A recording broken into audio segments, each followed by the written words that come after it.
नमस्कार साथियों। सत्ता जितनी ताकतवर है इस दौर में, उतनी ताकतवर इससे पहले इस भारत देश में कोई भी पॉलिटिकल पार्टी की सत्ता थी ही नहीं। और इसी दौर में विपक्ष जितना कमजोर है, वह जिस प्रकार से रेंग रहा है, या फिर ये कहे कि सत्ता के अनुकूल सौदेबाजी के आश्रय उसके साथ खड़ा हो जाता है, ऐसी परिस्थिति इस भारत देश के भीतर कभी भी नहीं थी। इससे पहले सत्ता के अनुकूल इस देश के नौकरशाही है, समूचा सिस्टम है। जिन जांच एजेंसियों को काम करना चाहिए कि इस भारत देश के लिए वह काम करती हुई दिखाई दे, वह सत्ता के लिए काम करती हुई खुले तौर पर देश में नजर आ रही है। और इन सबों बातों के आंखों बंद करके पत्रकार का एक बड़ा अपना राग, वह भी सत्ता के अनुकूल है।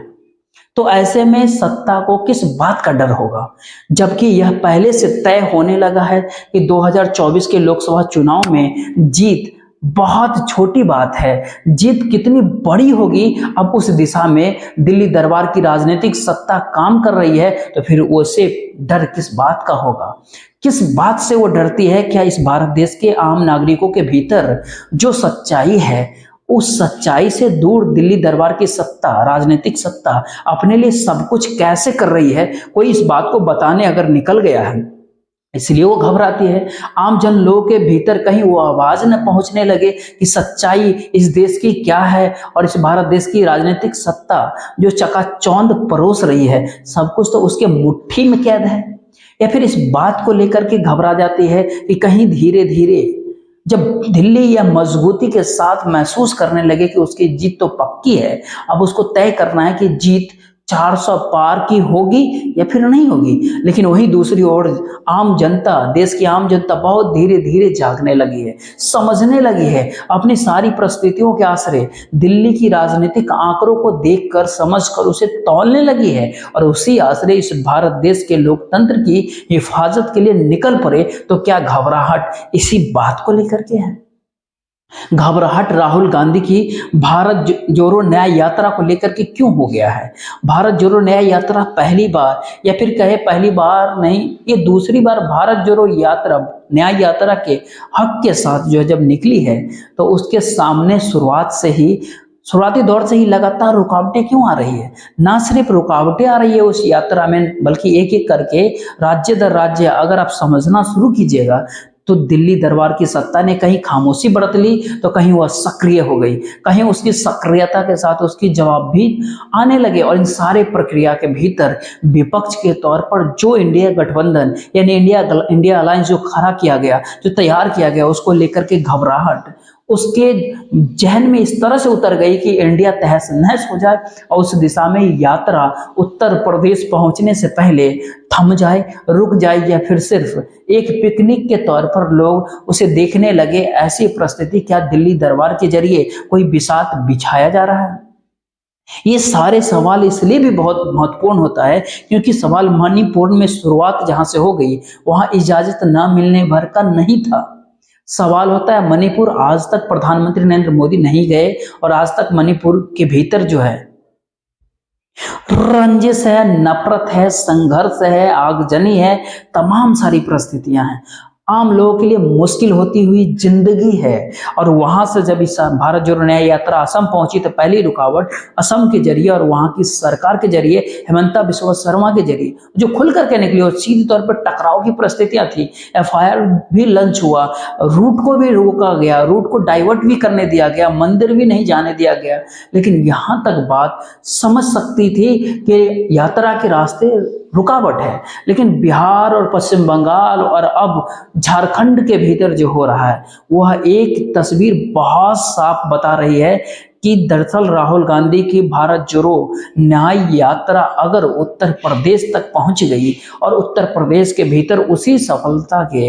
लिख को अगर खींचती गई, रेखा को खींचती चली गई, तो फिर दिल्ली की सत्ता के लिए मुश्किल बात होगी। तो क्यों नहीं उससे पहले उसको ध्वस्त कर दिया जाए। इंडिया गठबंधन के साथ कल तक के लोग जो बना रहे थे इंडिया गठबंधन को, अब सीधे तौर पर दो दो हाथ करने उतर चुके हैं। अलग अलग छवि है, हर जगह से निकल करके आ रही है। इस सारे तस्वीरों के सहारे हमें लगता है कि आज बिहार से होकर के यात्रा जब दोबारा बंगाल में पहुंची, तो जरा आप खुद देख लीजिए कि दोनों किनारे के ऊपर किस प्रकार से लोगों का हुजूम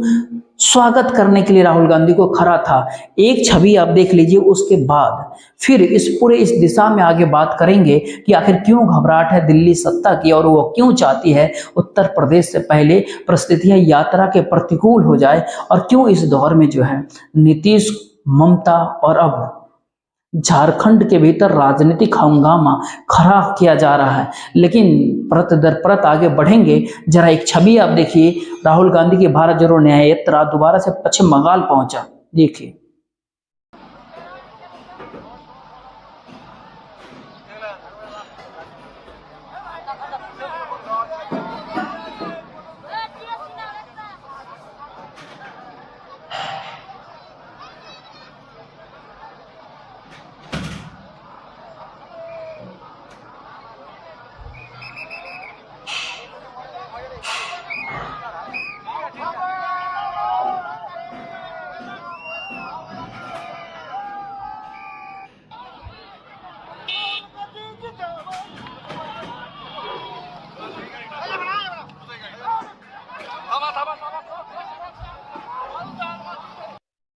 यात्रा पश्चिम बंगाल पहुंची और बिहार के मुख्यमंत्री नीतीश कुमार ने एक ऐलान कर दिया। राहुल गांधी जिस जाति जनगणना कास्ट सेंसस का जिक्र यह कहते हुए कर रहे हैं कि वह चाहते थे और नीतीश कुमार नहीं चाहते थे, तो नीतीश कुमार ने तो 2019-20 से ही इसका प्रयास शुरू कर दिया था, और राहुल गांधी जो कह रहे हैं वह गलत कह रहे हैं। इस बात का जिक्र उन्होंने राहुल गांधी की भारत जोड़ो न्याय यात्रा जब बिहार के भीतर थी तब नहीं कहा नीतीश कुमार ने, और जब असम से निकल करके यात्रा बिहार पहुंच गई थी उसके बाद बिहार के भीतर उससे पहले ही राजनीतिक रंग जिस प्रकार से बदल दिया गया बिहार का, वह दिल्ली की एक अपनी राजनीति बिसात थी। लेकिन अगला सवाल उसके बाद दोबारा से पश्चिम बंगाल के भीतर इस भारत जोड़ो न्याय यात्रा का घोषणा का था। और आप इसी तरफ ध्यान दीजिएगा तो नीतीश कुमार इंडिया गठबंधन से अलग हुए, और दूसरी ओर जैसे ही पश्चिम बंगाल के भीतर दोबारा से राहुल गांधी की भारत जोड़ो न्याय यात्रा पहुंची, वहां के मुख्यमंत्री ममता बनर्जी ने खुले तौर पे कहा कि दरअसल इंडिया अलायंस एक जोक की तरह, यानी एक चुटकुला भर है, और कांग्रेस अगर 2 सीट से ज्यादा मांगती है तो वह उसके हक में आता ही नहीं है। और उसके बाद उन्होंने जिस अंदाज में जिन बातों का जिक्र किया, यह कहने के लिए बहुत अपने आप में काफी है कि दरअसल कल तक वही ममता बनर्जी, वही नीतीश कुमार बिहार के क्या सोचते थे इंडिया गठबंधन के लिए, इसे पूरा देश इसको देखा और समझा। अब वो दोनों क्या कर रहे हैं हर कोई देख समझ रहा है, देश की जनता। तो क्या दिल्ली की राजनीतिक बिसात डर गई है? उसको ऐसा लगने लगा है कि इस यात्रा की हवा क्यों नहीं झारखंड पहुंचते पहुंचते इस हवा को निकाल दिया जाए, इसीलिए झारखंड के भीतर हरकतें शुरू हो गई है। लेकिन उससे पहले पश्चिम बंगाल के भीतर एक तरफ भारत जोड़ो न्याय यात्रा का पहुंचना, दूसरी तरफ राज्य के मुख्यमंत्री ममता बनर्जी जिन्होंने यह सुझाव दिया कि इंडिया गठबंधन बनना चाहिए, जिन्होंने सुझाव दिया था पहली बैठक पटना के भीतर होनी चाहिए क्योंकि यह आंदोलन की जमीन रही है और यहीं से एक बार दिल्ली दरबार की तख्त को पलटा गया था, उन्हीं का सुझाव था ममता बनर्जी का। इन दोनों परिस्थितियों के भीतर यह दोनों नेता अलग दिशा में क्यों चल पड़े इस दौर में, और ममता बनर्जी ने क्या कुछ कहा, इसे आप जरा एक बार देख लीजिए। আমি কিন্তু রাজনীতি করার জন্য কম আসি, ভোটের সময় আসি, কিন্তু অনেক দল আছে ইলেকশন আসলেই কোকিলের মতো কুহু কুহু করে ডাক দিতে শুরু করে, দেবার বেলায় নেই, আর তৃণমূলের বিরুদ্ধে অপপ্রচার জানাই এবং বিজেপির সাথে আমাদের যে লড়াই চলবে, আমরা একাই লড়বো। বিজেপিকে কেউ যদি ভারতবর্ষে পরাস্ত করতে পারে সেটা তৃণমূল কংগ্রেস করতে পারে, আর কেউ করতে পারে না। আমি কংগ্রেসকে বললাম তোমাদের একটাও এমএলএ নেই, কে বললাম তোমাদের একটাও এমএলএ নেই, দুটো এমপি সিট মালদা একটা, মালদায় দুটো আমি তোমাদের দিচ্ছি, আমরা জিতিয়ে দেবো। বললো না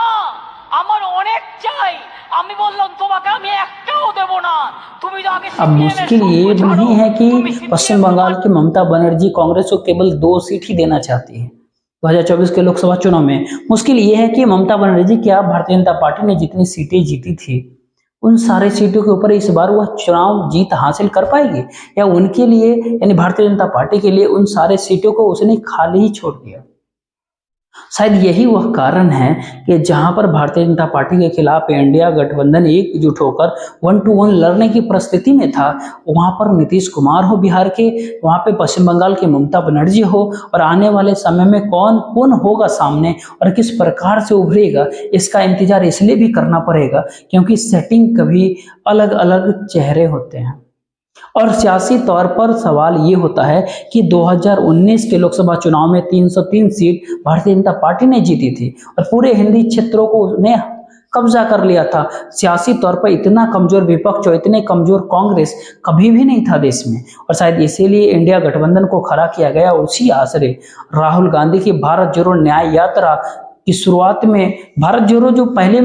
यात्रा थी, उसके बाद उस दम ताकत इस देश की आम जन लोगों की भारत जोड़ो के साथ जो जुड़ने को लेकर के यहाँ तक हर किसी ने कहा कि राहुल गांधी जो है हमारे लीडर है, हमारे नेता है। ममता बनर्जी तक ने कहा, बेंगलोर में कहा था।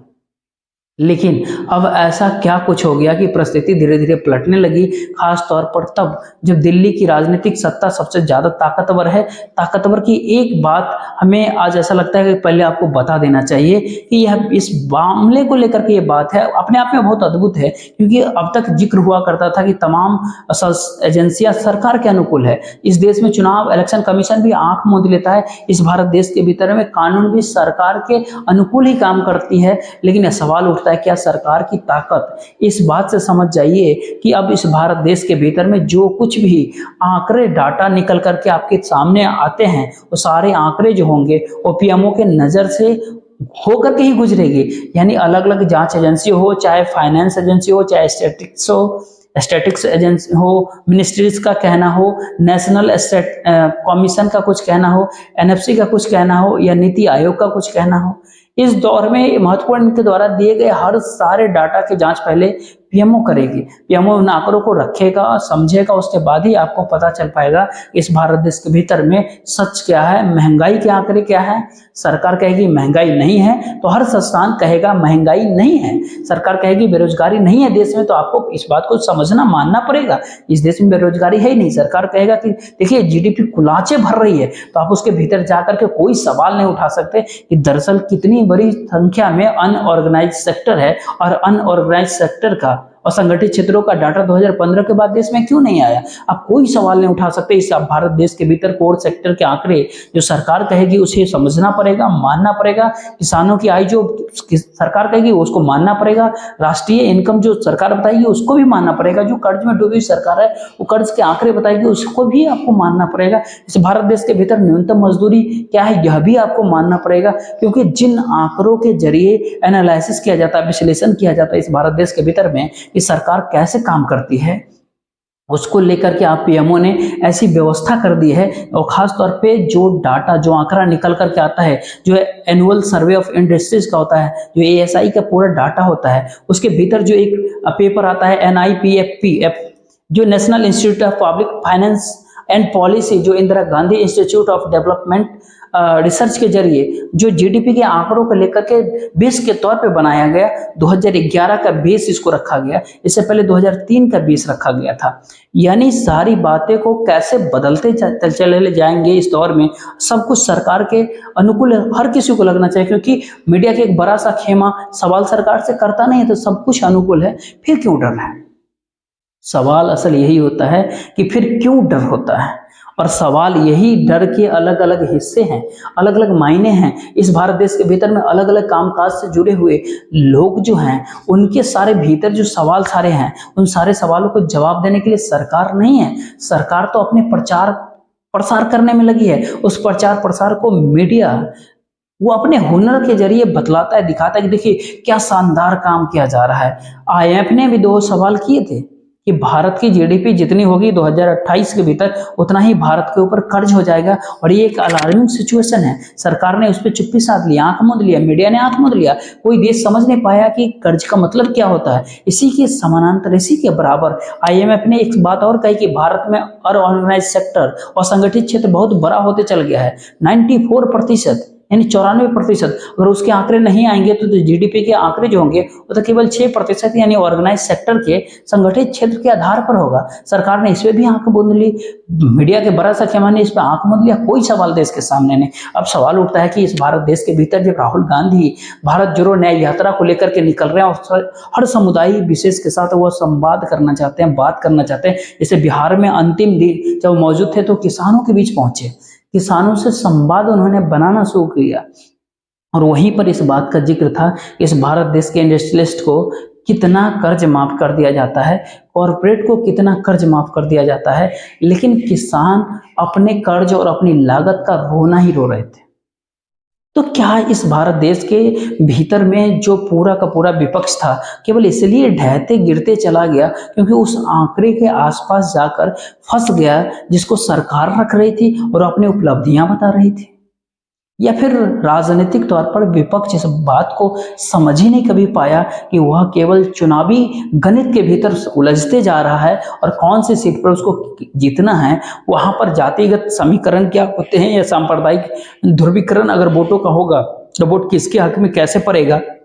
इसके आगे बात राजनीति के तौर पर बढ़ ही नहीं पाई। और इसी दौर में राहुल गांधी ने अपनी दूसरी भारत जोड़ो न्याय यात्रा जब शुरुआत किया, जो कि न्याय के हक की यात्रा होती है, उन्होंने इस सवाल को राजनीतिक वोट मांगने से दूर खड़ा कर दिया कि देख लीजिए स्थिति ये होती है क्योंकि राहुल गांधी कहीं पर भी वोट की मांग नहीं करते। हजारों लाखों संख्या की भीड़ होती है सामान्य तौर पर भारत देश के प्रधानमंत्री इस भारत देश के भीतर कोई भी कार्यक्रम हो,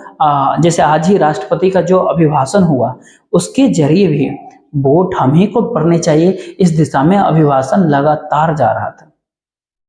यानी ये कहे एक तरफ देश के प्रधानमंत्री हैं जिनको केवल वोट चाहिए, दूसरी ओर वही राहुल गांधी है जिनको वोट नहीं चाहिए, जो एक प्रक्रिया में चीजों को समझाने की प्रयास कर रहे हैं कि वो जानते हैं कि वोट की राजनीति के भीतर अगर फंस गए तो ठीक उसी प्रकार से जैसे नफरत के काउंटर में आप नफरत क्रिएट नहीं कर सकते। लेकिन सवाल एक और उठता है कि क्या यह सारी परिस्थिति उत्तर प्रदेश राज्य तक पहुंचते पहुंचते सियासी तौर पर इस भारत देश का माहौल कहीं बदल तो नहीं जाएगा? ये सारे सवाल सबसे ज्यादा महत्वपूर्ण है इस दौर में और सियासत की जो गलियारा है, राजनीतिक गलियारा जो इसमें बेचैनी पैदा कर दिया है। राहुल गांधी जब तक झारखंड पहुंचेंगे, झारखंड की राजनीतिक सत्ता बदल चुकी होगी, वहां के राजनीतिक परिवेश के भीतर भारतीय जनता पार्टी की आवाज गूंजने लगेगी, भारतीय जनता पार्टी के हर कंप वहां पर नजर आने लगेगा। ऐसा नहीं है कि सत्ता उनके पास चली जाएगी। सवाल है कि हेमंत सोरेन जो है मुख्यमंत्री के तौर पर और कांग्रेस के साथ मिलकर के सरकार बनाते हैं, इंडिया गठबंधन के भीतर वो महत्वपूर्ण भूमिका निभाने की दृष्टि से खड़े हैं। लेकिन एक ही झटके में नेता दर नेता अगर पलट रहे हैं और नेता दर नेता को साइड किनारे लगाया जा रहा है तो फिर विपक्ष को लेकर के जो कुछ भी भूमिका इंडिया गठ की खड़ी की गई थी, अगर आप देखिएगा तो दिल्ली की घबराहट तो उसी दिन हो गई थी जब इंडिया गठबंधन की बैठक दिल्ली में बुलाई गई थी। क्योंकि अब ध्यान दीजिएगा तो इंडिया गठबंधन का बैठक का ऐलान किया और ठीक वैसे ही यूपीए ने अपनी बैठक का ऐलान कर दिया। इंडिया शब्द के काउंटर में वो भारत ले आए थे और यूपीए को जो है यूपीए के काउंटर के भीतर एनडीए को और व्यापक करने के लिए एनडीए गठबंधन की जो बैठक बुलाई गई उसको और बड़े पैमाने पे करने के लिए वो कहने लगे उनके पास तो केवल 27 राजनीतिक पार्टी है, हमारे पास 38 राजनीतिक पार्टी है। घबराहट तो उनके मन में थी उसी दिन, लेकिन एक के बाद एक जब आप सारे परतों को परखेंगे समझेंगे तो आपके मन में एक सवाल उठेगा कि आखिर 3 राज्यों के भीतर जीत जो मिल गई, मध्य प्रदेश, राजस्थान और छत्तीसगढ़, इसके बाद विपक्ष जो है वहां पे टूट गया, वो कांग्रेस टूटने लगी, ढहढहाने लगी। उसके बाद इस भारत देश के भीतर में जब राम मंदिर अयोध्या के भीतर रामलला के प्राण प्रतिष्ठा 22 जनवरी को, उसके बाद का जो माहौल बना उसने और बहुत बड़े सवाल उठा दिए कि इसके बाद तो कुछ बचा ही नहीं है। और जो वातावरण जो एनवायरनमेंट बन चुका है इस भारत देश के भीतर, वहां पे विपक्ष कहाँ पे ठहरेगा। और इसी के साथ जब आईएमएफ और वर्ल्ड बैंक ने भी जब कह दिया कि भारत का विकास दर जो है 6.3 नहीं बल्कि 6.7 होगी और भारत देश के भीतर सबसे ज्यादा दुनिया में सबसे ज्यादा भारत का विकास दर और उसके भीतर लगातार गरीबी कम किए जाने के आंकड़े जब यह कहने लगे तो फिर उसके बाद ऐसा लगने लगा कि विपक्ष तो है ही नहीं और वर्तमान राजनीतिक सत्ता ने इस भारत देश को विकसित बना दिया है। जी हाँ, लेकिन इन्हीं सारी परिस्थितियों के भीतर जब न्याय यात्रा लोगों से संवाद बनाती है, राहुल गांधी जब बनाते हैं तो संदेश बहुत छोटे छोटे होते हैं लेकिन बहुत असरकारक होते हैं, भयंकर होता है। लेकिन मसलन बात करें अगर भारत की गरीबी और गरीब होते हुए लोगों का जीवन, इन दोनों का अगर संवाद दिल्ली से नहीं होता है। दिल्ली का संवाद नीति आयोग के मल्टी डायमेंशनल पॉवर्टी लाइन को लेकर के है। उस मल्टी डायमेंशनल पॉवर्टी के दायरे में वह सारे व्यक्ति नहीं आएगा जिसके घर जो है अगर उज्ज्वला योजना का एक सिलेंडर भी अगर पहुंच गया तो यह अलग बात है कि उस सिलेंडर को लेकर के वो क्या करेगा नहीं करेगा, उसको कुर्सी बनाएगा या उसको बेच देगा, उसमें दोबारा गैस रिफिल कराएगा या नहीं। अनाज अगर उस पर बनाएगा, खाना बनाएगा तो वो कहाँ से आएगा, सरकार ही दे रही है अनाज भी। यानी पॉवर्टी की परिभाषा जो है, डेफिनेशन जो है, मल्टी डायमेंशनल पॉवर्टी जो है जो नीति आयोग बनाई वो बदल डाली, क्योंकि पीएमओ से एक आंकड़ा निकला कि हमको हर हाल में भारत देश की गरीबी कम हो रही है, कम हो चुकी है, इस बात को दिखाना है और इसका परसेंटेज इतना रहना चाहिए। नीति आयोग उस काम के भीतर जुट गई। लेकिन जो गरीब है भारत देश में, उससे जब आप संवाद बनाइएगा, उससे जब बातचीत कीजिएगा, बातचीत करते करते जो स्थिति निकलता है, जो किसान हो, ट्रक ड्राइवर हो, मजदूर हो, महिलाएं हो, वह बेरोजगार युवाओं की बहुत बड़ी लंबी लाइन हो, तमाम जगहों पर जो सारे संवाद बन करके निकलता है बाहर, वो अपने आप में चौंकाने वाला इसलिए भी है क्योंकि चुनाव के दौरान ये सारी चीजें बहुत मायने रखती है और आम लोगों के मन में एक सवाल रहता है कि उनसे कोई सवाल उनकी अपनी जरूरतों को लेकर के कोई पूछने आया या नहीं आया। इसीलिए सवाल होता है कि उत्तर प्रदेश के भीतर अगर ये यात्रा पहुंचती है और सियासी तौर पर बनारस से लेकर के आगरा तक के बीच का जो सफर है, जो जो जिले पड़ेंगे वह गरीबी रेखा से कितने नीचे हैं, वहां के कितने मजदूरों को उत्तर प्रदेश के भीतर काम नहीं मिलता है बल्कि वह मजदूरी करने दूसरे राज्यों के भीतर चले जाते हैं, इनकी कितनी बड़ी संख्या है। और इन सारे परिस्थितियों के बीच जो आम किसान को जो लागत रहती है वो लागत मिल पाती है फिर नहीं मिल पाती है, ये भी परिस्थिति अपने आप में बहुत बड़ी है। और एक बहुत बड़ी बात, अच्छी बात, दिल्ली की सत्ता ने एक बात और की कि गरीबी को लेकर के और इस भारत देश के भीतर कास्ट को लेकर, जाति को लेकर के परिभाषा ही बदल दिया, डेफिनेशन ही बदल दिया। जाति के तौर पे अगर किसान, मजदूर, युवा, महिला, ये सब अगर 4 लोग हैं तो वो अपने आर्थिक परिस्थितियों को आप राजनीतिक तौर पे वो समाधान होने चाहिए। और इसी यात्रा के जरिए अगर वह संवाद बनने लगा तो फिर जाकर के दिल्ली की राजनीतिक गलियारों में मामला बिगड़ने लगेगा। इसीलिए जो है, इसीलिए असम हो या उससे पहले मणिपुर हो, असम के बाद पश्चिम बंगाल हो या फिर बिहार हो और फिर बंगाल हो, उसके बाद झारखंड तक इस भारत जोड़ो न्याय यात्रा को लेकर दिल्ली का नजरिया बिल्कुल साफ है कि यात्रा जो है दरअसल उस यात्रा के तर्ज पे निकल करके आए जिस व्यक्ति के पास कोई काम नहीं, वो सियासत को समझने और साधने के लिए यात्रा पर निकला है। लेकिन दूसरी ओर आम जन लोगों का हुजूम जो पश्चिम बंगाल में था, जो बंगाल से पहले बिहार में था, उससे पहले असम के भीतर था, उससे पहले नॉर्थ ईस्ट के भीतर था, इन तमाम जगहों पर जो नजर आ रहा है और अब आने वाले समय में जो झारखंड के भीतर नजर आएगा, उसने एक हड़कंप तो राजनीतिक गलियारों में मचा दिया। और सवाल यही उठता है, क्या उत्तर प्रदेश तक ये यात्रा राहुल गांधी की पहुंच पाएगी या नहीं पहुंच पाएगी? ये अपने आप में बहुत बड़ा सवाल होता है। क्या भारत जोड़ो न्याय यात्रा का पहुंचना और न पहुंचना, तब ये सवाल होगा, तब तो राजनीतिक तौर पर यह सवाल सबसे बड़ा कद तो यात्रा को जाए, उसको दिल्ली की सत्ता अगर रोक देती है। दिल्ली की सत्ता दरअसल यात्रा रोकती नहीं है, वह एक नई परिभाषा करती है यात्रा को लेकर के, जिसकी कोशिश हेमंत बिस्वा शर्मा ने असम के भीतर शुरुआत की, जिसको लेकर के अब ममता बनर्जी ने पश्चिम बंगाल के भीतर उसी दिन सीटों के ऐलान से लेकर के एनडीए अलायंस के जो एक जोक के तौर पर जो रखने की प्रयास की, उसी तर्ज पर नीतीश कुमार बिहार के भीतर इस बात को दिखाना चाहते थे कि क्यों इंडिया शब्द के खिलाफ तक थे। और इसी बात आने वाले समय में यही परिस्थिति 2-4-5 दिनों में और कुछ साफ हो जाएगी। तो क्या सच में भारत उत्तर प्रदेश के भीतर ये भारत जोड़ो न्याय यात्रा को सफलता के साथ अगर कांग्रेस ले आई, पहुंचा दी, वहां पे अगर वो सफल बना लिया और जिस प्रकार से वहां पे कार्यकर्ता भी जुटे हुए हैं, लगे हुए हैं, तो क्या यह राजनीतिक बदलाव की एक नई बयार होगी देश में?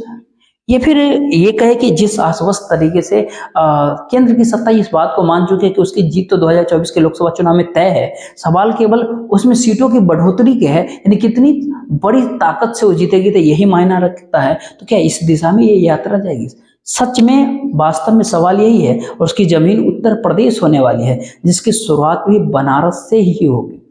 और बनारस, उत्तर प्रदेश के बनारस से निकलती हुई यात्रा और उससे पहले यात्रा की सारी परिस्थितियों को लेकर जो दिल्ली की अपनी जो एक व्यूह रचना है, उस व्यूह रचना के भीतर जो है एक सवाल उत्तर प्रदेश के मुख्यमंत्री योगी आदित्यनाथ का भी आता है और उत्तर प्रदेश के भीतर उन कांग्रेस के सारे नेताओं के भी है जिनकी फाइल दिल्ली के भीतर पड़ी हुई है।